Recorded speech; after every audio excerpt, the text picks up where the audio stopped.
In this video, I discuss who the 8 people are who decide whether the US economy is officially in a recession or not.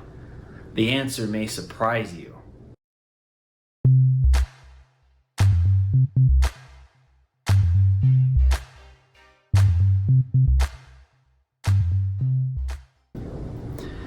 So who are these people? Is it some secretive skull and bones type society that sends a text message to Washington saying, now the recession is real?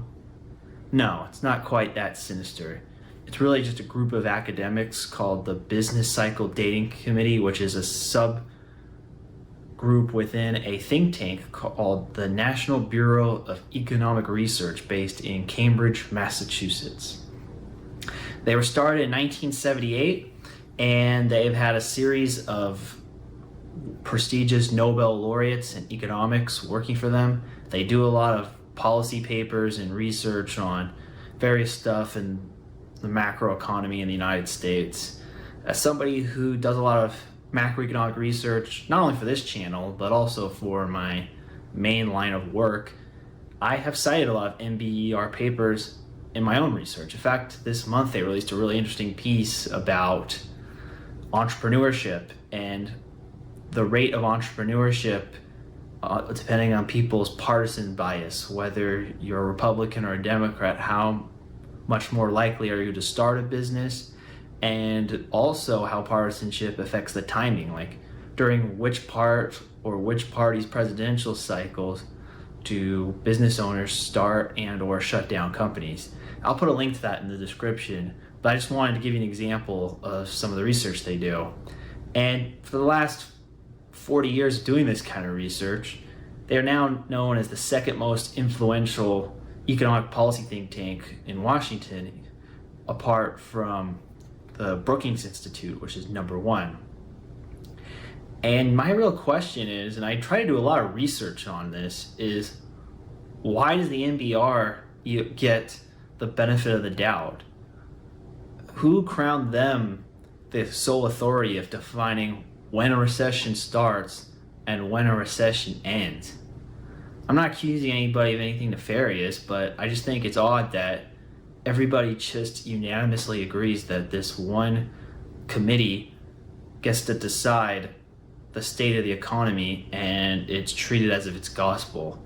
And when I did my search trying to figure out how they earned this distinction, my results were rather bare. Like, the only things I've gotten were like certain people criticizing them for not being diverse enough, or that on the other side you see like, oh, the recession during the Obama administration lasted longer, and the NBER is ignoring the fact that people don't feel like they're out of the recession and unemployment lagged.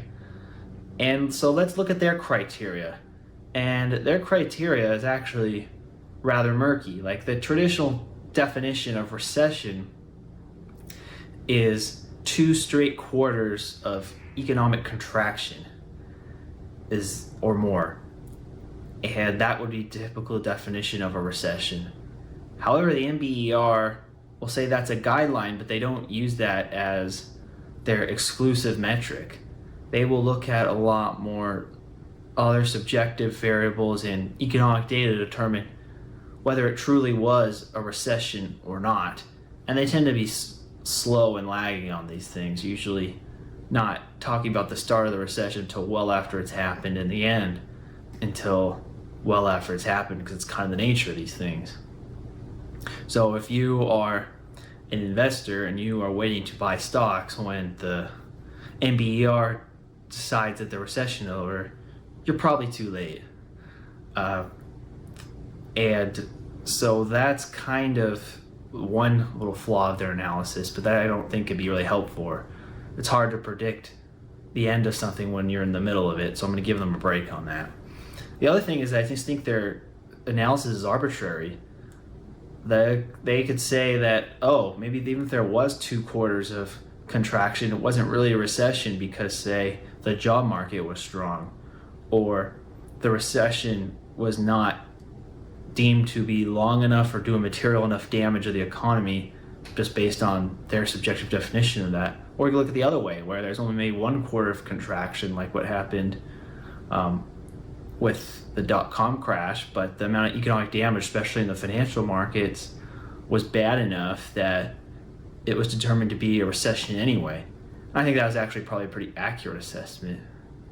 And the 2 consecutive quarter thing also may not be the perfect alternative, because how do you know that those 2 quarters of contraction are that what they are actually as good or bad as they claim to be? Like, especially with how people question the calculation of inflation, GDP data is based off a deflator adjusting for inflation, and if that number is too high or too low, it can make it look like there's a recession when there's not, or it can make it look like there's not a recession when there is.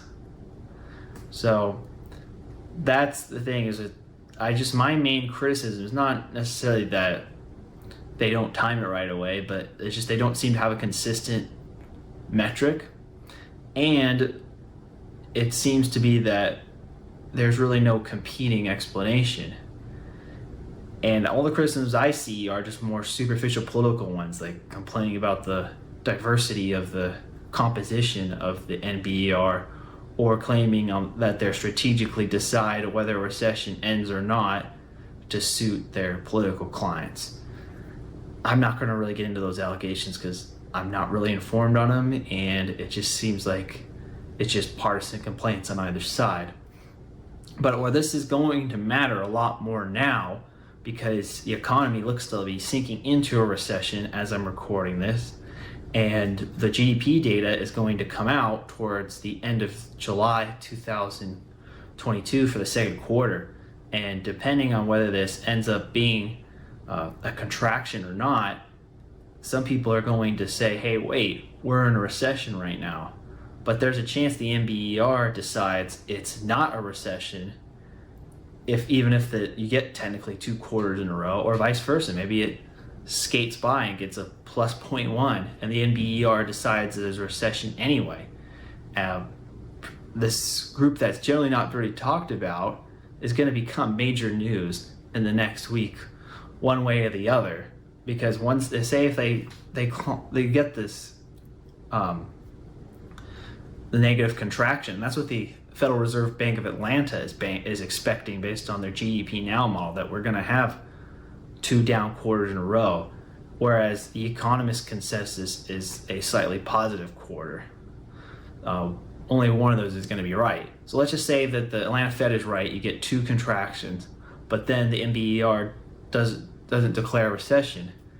Then you're going to probably see conservatives and those who are critical of the current administration say, hey, wait, why are you not calling this a recession? Is this group just another part of the political establishment that is there to defend progressive interests?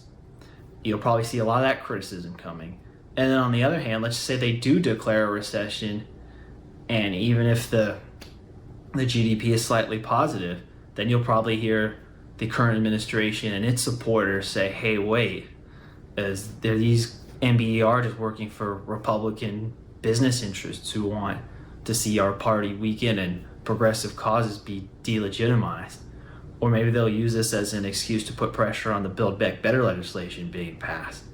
Either way, I think you're going to see after the next GDP print and how the NBER responds that this group that's previously just been kind of lurking in obscurity, I mean, I could tell they're lurking in obscurity because their most popular videos on their YouTube channel get less views than mine does, and I'm not really a super big channel.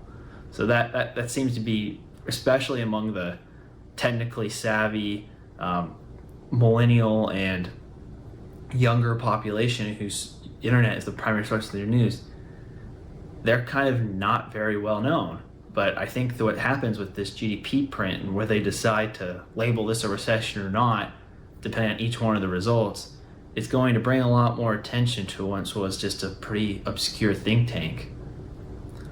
Well, let me know what you think about the NBER, and please put it in your comments. And thanks for watching.